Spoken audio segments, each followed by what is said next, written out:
तो चलिए शुरू करते हैं। पिछली क्लास में हम लोगों ने क्या देखा था? एडीएच के बारे में देखा था, ठीक है। उसी को आगे कंटिन्यू करते हैं। एडीएच, इसका पूरा नाम क्या था? Anti diuretic hormone. Anti diuretic hormone, ठीक है। पूरा नाम क्या था? Anti diuretic hormone. अब ये जो एंटी डाययूरेटिक हार्मोन है, इसमें मैंने बताया था कि कैसे जो है इसकी सिंथेसिस और सिक्रेशन स्टार्ट होता है। एडीएच एक हार्मोन है, सबसे पहली बात ये बता दूं मैं आपको। एडीएच क्या है? एक हार्मोन है जो कि हमारे ब्रेन में उपस्थित हाइपोथैलेमस के द्वारा बनाया और सिक्रीट किया जाता है। समझ में आया क्या? कि एडीएच एक हार्मोन है which is synthesised by the hypothalamus and secrete by also hypothalamus, ठीक है। उसके जो कनेक्शंस हैं वो कहाँ तक आते हैं? पोस्टीरियर पिट्यूटरी तक आते हैं। तुमने सुना हो पीयूष ग्रंथि का नाम सुना हो? किसी ने सुना है पीयूष ग्रंथि का नाम? ठीक है।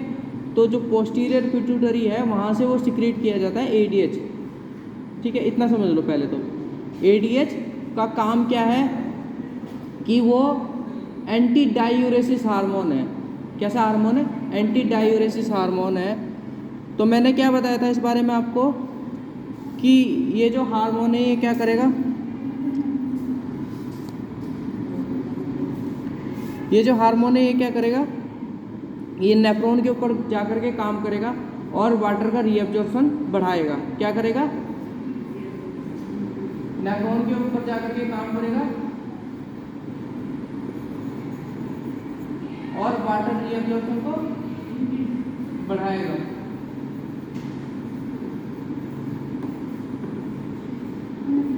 बढ़ा देगा। मतलब हम ये कह सकते हैं कि इसने जो है यूरिन की जो मात्रा है उसको कम कर दिया। यूरिन की मात्रा को कम कर दिया, मतलब बॉडी के अंदर पानी का रिटेंशन कर दिया, पानी को रोक दिया, ठीक है। कैसे? वाटर चैनल्स की संख्या को कम करके। कैसे? वाटर चैनल्स की संख्या को कम करके, ठीक है।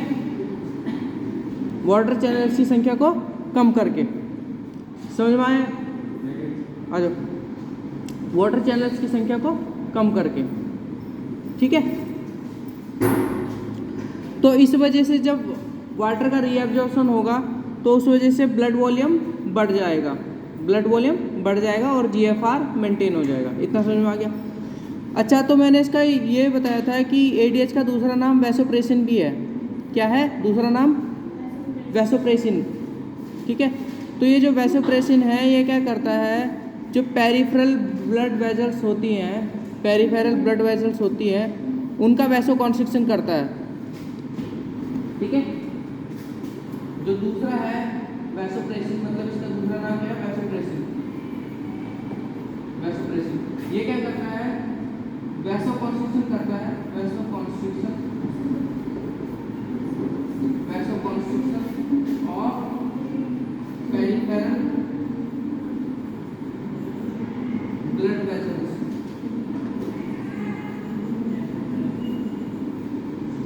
Vasoconstriction of peripheral blood vessels, ठीक है। मतलब हमारी जो कौन सी ब्लड वेसल्स? जो हमारी स्किन के आसपास, मतलब स्किन के आसपास कहने का मतलब है हमारी बॉडी के जो बाहरी क्षेत्र में जो ब्लड वेसल्स हैं उनका वैसोकॉन्स्ट्रिक्शन कर देता है, जिस वजह से जो ब्लड फ्लो है वो कोर बॉडी में ज़्यादा बहता है, मतलब बीच के मिडल भाग में ज़्यादा बहता है। समझ में आया क्या बताया मैंने? देखो इसने क्या किया कि जो पेरिफेरल ब्लड वेसल्स है, मतलब बाहरी भाग में जो ब्लड बह रहा है उसको कम कर दिया, उसको वैसोकॉन्स्ट्रिक्ट कर दिया, मतलब वहाँ की जो ब्लड वेसल्स है उनको दबा दिया, ठीक है। और जो मध्य भाग है, मतलब मिडल जो भाग है हमारा, उसमें जो है जो ब्लड फ्लो है वो ज़्यादा बढ़ गया। जब वहाँ कम, मतलब जैसे हमारा जो परिधीय भाग है, ठीक है, जो बाहरी भाग है, जब वहाँ खून कम बहेगा तो हमारे कोर बॉडी में मिडल भाग में जो एरिया है उसमें जो है खून जो है ज़्यादा बहेगा, ब्लड जो है ज़्यादा फ्लो करेगा, जिस वजह से किडनी के पास ज़्यादा ब्लड फ्लो जाएगा। ठीक है, मतलब मेन हमें क्या करना है कि किडनी के पास जो ब्लड फ्लो है वो बढ़ाना है किसी न किसी तरह।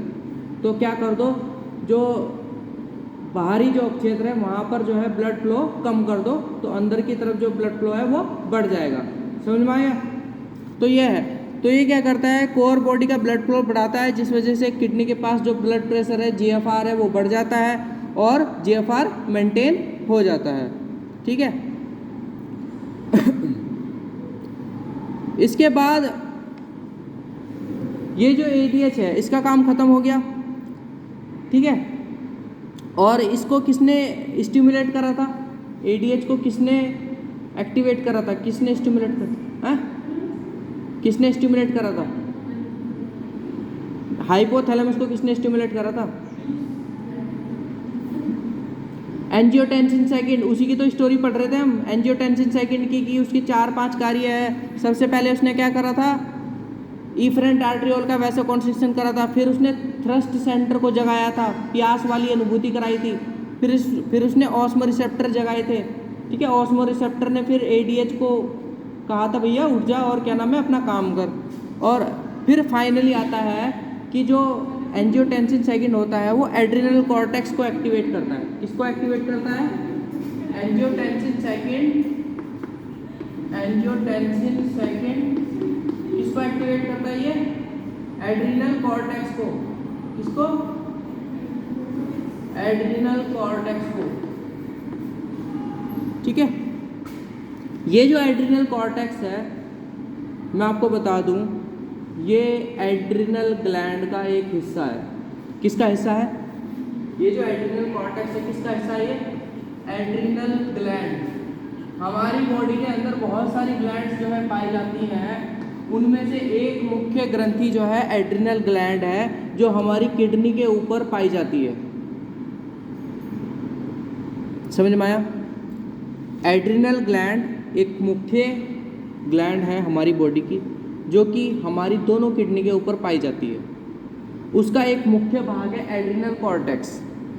ये जो है एंजियोटेंसिन सेकंड, ये जाकर के इसको एक्टिवेट कर देता है, ये स्टिमुलेट कर देता है, और ये सिंथेसाइज करता है एल्डोस्टेरॉन और उसका सिंथेसिस करता है एल्डोस्टेरॉन।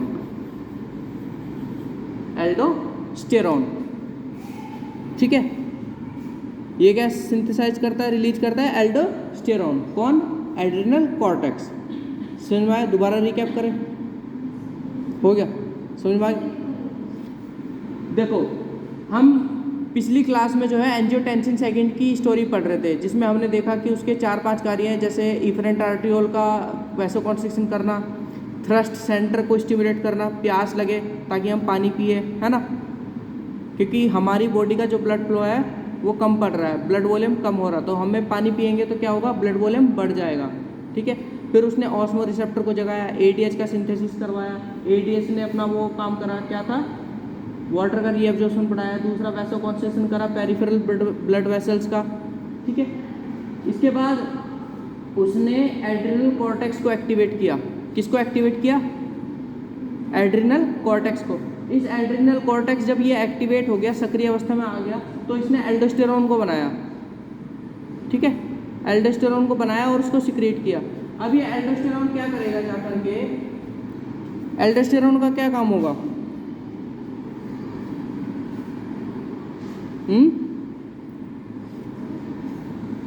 ये जाकर के प्रिंसिपल सेल पर काम करता है। कौन सी सेल पर? नेफ्रॉन के पास जो प्रिंसिपल सेल्स होती हैं वहाँ पर जाकर के काम करेगा ये, और वहाँ पर इपिथेलियल सोडियम चैनल्स को बढ़ाएगा। किसको बढ़ाएगा? Increase the number of epithelial sodium channels. ठीक है, क्या करेगा? इंक्रीज करेगा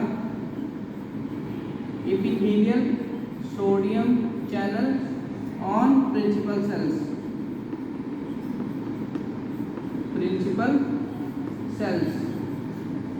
ठीक है, समझ में आ गया?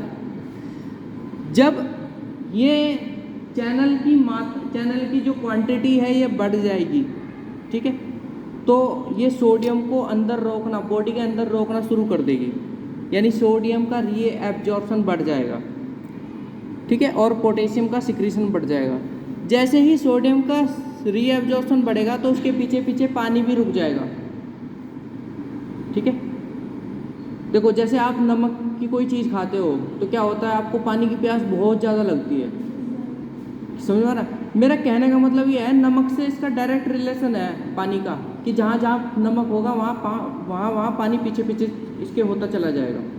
तो इसने क्या करा, एल्डोस्टेरोन ने इसके चैनल्स की संख्या बढ़ा दी, इसके गेट ज़्यादा बना दिए। जब गेट ज़्यादा बना दिए तो सोडियम हमारी बॉडी के अंदर ज़्यादा रिटेंशन होने लगा, मतलब ब्लड के अंदर ज़्यादा सोडियम आने लगा। जब ब्लड के अंदर सोडियम ज़्यादा आने लगा तो उसके पीछे पीछे पानी भी आने लगा, तो पानी हमारी बॉडी के अंदर रुक गया। समझ में आया सना? क्या किया इसने, सोडियम चैनल्स की संख्या बढ़ा दी एल्डोस्टेरोन ने। जब सोडियम चैनल्स की संख्या बढ़ गई तो सोडियम आयंस ब्लड के अंदर रुकने लगे, ठीक है, रीएब्जॉर्प्शन बढ़ गया उसका, जिस वजह से पानी का रीएब्जॉर्प्शन भी बढ़ गया, ठीक है। तो उस वजह से ब्लड वॉल्यूम बढ़ गया और जीएफआर मेंटेन हो गया। समझ में आया? देखो हमारा मेन गोल क्या था यहाँ पर, ये समझने की कोशिश करो आप कि हमें जो है कंडीशन क्या थी हमारे पास। पहली कंडीशन ये थी कि हमारा ब्लड फ्लो किडनी की तरफ घट रहा था, ठीक है, ब्लड फ्लो जो किडनी की तरफ जो ब्लड जाने की जो मात्रा है वो कम हो रही थी धीरे धीरे, ठीक है। अब वो कम हो रही थी, उसको हमें बरकरार रखना है, किडनी की तरफ जो ब्लड जा रहा है उसको बरकरार रखना है ताकि ब्लड अच्छे से फिल्टर हो। अगर पानी ब्लड की कम मात्रा जाएगी तो कम वेस्ट निकलेंगे उससे, और कम वेस्ट निकलेंगे तो बॉडी के अंदर वेस्ट जमा होना शुरू हो जाएंगे। समझ में आ रहा है? तो इसलिए उस ब्लड फ्लो को हमें बढ़ाना है। ब्लड फ्लो को कैसे बढ़ा सकते हैं? पानी को रोककर, सीधा सीधा मतलब ये है, पानी को रोककर, या तो खूब पानी पिए या फिर जो पानी बचा है हमारे शरीर के अंदर उसको रोके। वही क्रियाएं जो है चल रही है। सबसे पहले क्या हुआ था, ठीक है, जैसे थ्रस्ट सेंटर को एक्टिवेट किया था, थ्रस्ट सेंटर एक्टिवेट होगा तो क्या होगा, पानी हम पिएंगे तो बॉडी के अंदर पानी जाएगा, अल्टीमेटली ब्लड वॉल्यूम बढ़ेगा। समझ में आ रहा है मेरा कहने का मतलब? ठीक है, तो मेन गोल हमारा क्या था कि हमें ब्लड वॉल्यूम को किसी न किसी तरह बढ़ाना है ताकि किडनी की तरफ जाने वाला जो ब्लड की मात्रा है वो बरकरार रहे। बस सीधा सीधा मतलब ये है। इसी रोल को, इसी कार्य को पूरा करने के लिए ये सब चीज़ें जो है हुई। एंजियोटेंसिन सेकेंड ने इतना कुछ किया, ठीक है। जब से क्या हो रहा है, जब से पानी को ही रोकने की कोशिश कर रहे हैं। जैसे यहाँ पर एल्डोस्टेरोन ने सोडियम चैनल्स बढ़ा दिए, सोडियम अंदर की तरफ रुक गए तो उसके पीछे पीछे पानी भी वहीं पर रुक ही गया, ठीक है। समझ में आ गया? तो मेन गोल क्या था हमारा, पानी को रोकना ताकि ब्लड वॉल्यूम बढ़ जाए, ताकि ब्लड फ्लो बढ़ जाए, ठीक है, ब्लड प्रेशर बढ़ जाए। समझ में आ गया? तो ये जो है एडीएच का एंजियोटेंसिन सेकेंड का काम खत्म हो गया हमारा, ठीक है। इसको रास सिस्टम भी बोलते हैं। क्या बोलते हैं? रास सिस्टम। रास system, renin angiotensin aldosterone system. कौन सा system? Renin angiotensin aldosterone system. Renin angiotensin aldosterone system, ठीक है। रेनिन शुरू में काम करता है, ठीक है, उसके बाद एंजियोटेंसिन सेकंड काम करता है, उसके बाद ये एल्डोस्टेरोन काम करता है। इसकी बात कर रहा हूँ मैं, ठीक है। इसको बोलते हैं रेनिन एंजियोटेंसिन एल्डोस्टेरोन सिस्टम, या सिंपली इसको RAS भी लिखा जाता है। तो एग्जाम पेपर में आ भी सकता है आपके, रेनिन एंजियोटेंसिन एल्डोस्टेरोन सिस्टम को समझाइए, रेनिन एंजियोटेंसिन सिस्टम को समझाइए। तो आपको इसके बारे में बताना है कि सबसे पहले किडनी से रेनिन निकलेगा, रेनिन जाकर के एंजियोटेंसिनोजन को एंजियोटेंसिन फर्स्ट में बदलेगा, फिर ACE उसको एंजियोटेंसिन सेकंड में बदलेगा। एंजियोटेंसिन सेकंड जो है क्या करेगा, एड्रिनल कॉर्टेक्स पे जाएगा और एड्रिनल कॉर्टेक्स पे जाकर के एल्डोस्टेरोन का सिंथेसिस करवाएगा। ये एल्डोस्टेरोन जो है सोडियम चैनल्स की संख्या को बढ़ाएगा। ये सोडियम चैनल्स की जब संख्या बढ़ेगी तो सोडियम हमारी बॉडी के अंदर रुकना शुरू होगा। जब सोडियम आयंस जो है बॉडी के अंदर रुकना शुरू होगा तो धीरे धीरे पानी का रीअब्जॉर्प्शन भी बढ़ जाएगा, यानी पानी की मात्रा बढ़ जाएगी, ब्लड वॉल्यूम बढ़ जाएगा, ब्लड प्रेशर बढ़ जाएगा और GFR यानी ग्लोमेरुलर फिल्ट्रेशन रेट बढ़ जाएगा, मतलब रिमेन एज इट इज, जैसा पहले था ऐसे रहेगा। वो कम नहीं होना चाहिए, ना ही वो ज़्यादा होना चाहिए।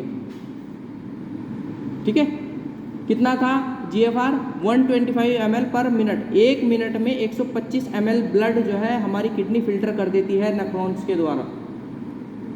ठीक है, और 24 घंटे में 180 लीटर। ठीक है, यानी हमारा जो 5 लीटर ब्लड है वो पूरे 24 घंटे में कितनी बार घूम जाता होगा लगभग? उस दिन बताया था लगभग कितना था, 36 था शायद, 36 टाइम्स। ठीक है, 5 लीटर ब्लड जो है 24 घंटे में हमारी किडनी से होकर के गुजर जाता है। ठीक है, समझ में आ गया? तो ये जो ADH है इसका नाम वैसोप्रेसिन भी है, मैंने जैसे बताया वैसोप्रेसिन भी है, दूसरा इसका नाम ADH भी है। तो वो डिपेंड करता है कि वो कहाँ काम कर रहा है। ADH जहाँ काम कर रहा है उसके आधार पर उसका नाम रखा गया है, सबसे पहले मैं ये बता दूँ। ठीक है, अगर वो वैसा कॉन्स्ट्रिक्शन कर रहा है तो उसका नाम वैसोप्रेसिन, और अगर वो पानी को रोकने की कोशिश कर रहा है तो उसका नाम ADH। ठीक है, समझ में आया? दूसरा इसका नाम इसके रिसेप्टर पर भी आधारित है, पर तुम बस इतना जान लो कि जो इसका काम है उसके काम पर इसका नाम जो है पड़ा हुआ है, एक तरह से जैसा काम ऐसा नाम। ठीक है, अगर वैसो कॉन्स्ट्रिक्शन करेगा तो वैसोप्रेसिन कहेंगे, क्योंकि वहाँ पर जो है अलग तरह के रिसेप्टर्स होंगे। ठीक है, वो अलग तरह से वहाँ पर कार्य करेगा।